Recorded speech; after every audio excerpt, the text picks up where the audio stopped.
और भाई मैं एक ही बात कह सकता हूं, आपका साथ और आपका आशीर्वाद मैं खाली नहीं जाने दूंगा। इस इलाके के लिए और आप सबके लिए मैं जान लड़ा दूंगा। मैं इस इलाके को आगे लेके जाने के लिए, आपके इलाके को मैं कोई कसर नहीं छोड़ूंगा।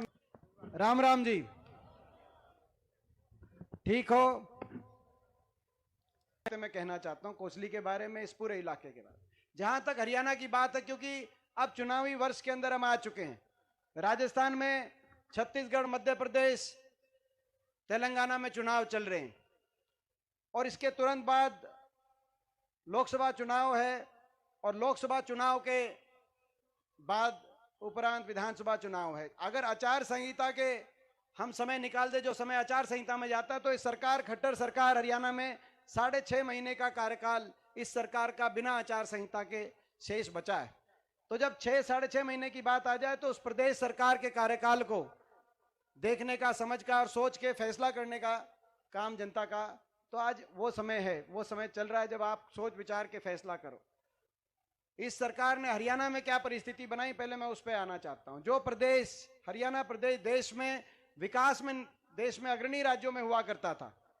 विकास दर में हम नंबर 1 थे। प्रति व्यक्ति आय, प्रति व्यक्ति निवेश, कृषि उत्पादकता, किसान के हकों के फैसले की बात हो या गरीब आदमी के हकों की फैसले हो, कांग्रेस की 10 साल की सरकार में चाहे किसान को उचित भाव देने की बात रही हो या गरीब आदमी को उचित सम्मान देने की बात है, हरियाणा देश में अग्रणी राज्यों में आता। 10 साल तक किसी वर्ग को सरकार से विमुख होकर, किसी कर्मचारी को, व्यापारी को, किसान को, गरीब को आंदोलन नहीं करना पड़ा। 10 साल हरियाणा खुशहाली से आगे बढ़ा, विकास में आगे माना जाता था हमारा प्रदेश। आज वही हरियाणा विकास में तो 17वें पायदान पे विकास दर में, ये मोदी सरकार बता रही है, खट्टर सरकार विकास में 17वें पायदान पे देश में, और नंबर 1 पे अगर हरियाणा पहुंच गया देश में, तो बेरोजगारी में नंबर 1 पहुंच गया। कितनी दुख की बात। दिल्ली के 3 तरफ बसा हरियाणा आज बेरोजगारी दर में नंबर 1।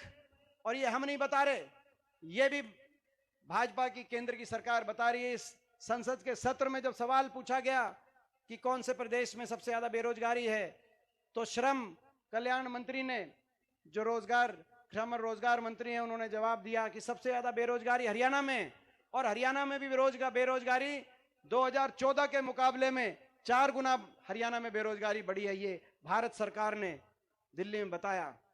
क्योंकि ना तो कोई इंडस्ट्री आई, ना कहीं कोई थर्मल का कारखाना, कोई औद्योगिक क्षेत्र, ना कोई इंडस्ट्री उस तरह से आई, ना कहीं इंडस्ट्री आई प्राइवेट में रोजगार, ना सरकारी क्षेत्र के अंदर रोजगार दिला पाए, या तो सरकारी क्षेत्र के रोजगार समाप्त करे जा रहे हैं, चाहे कौशल निगम के माध्यम से उनको या कच्चे में परिवर्तित किया जा रहा है, या तो समाप्त कर रहे हैं पद।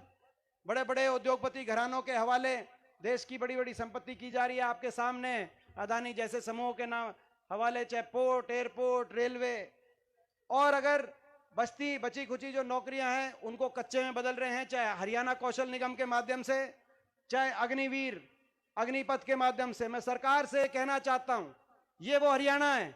जय जवान जय किसान का नारा अगर किसी देश में, किसी एक प्रदेश में सबसे ज्यादा अगर कहीं गूंजता है तो हरियाणा में गूंजता है। और हरियाणा के अंदर वो नारा अगर एक एक गांव के एक एक कोने में अगर गूंजता दिखाई देता है, तो वो दक्षिणी हरियाणा के अहिरवाल के इस क्षेत्र के अंदर जय जवान जय किसान का नारा गूंजता दिखाई देता।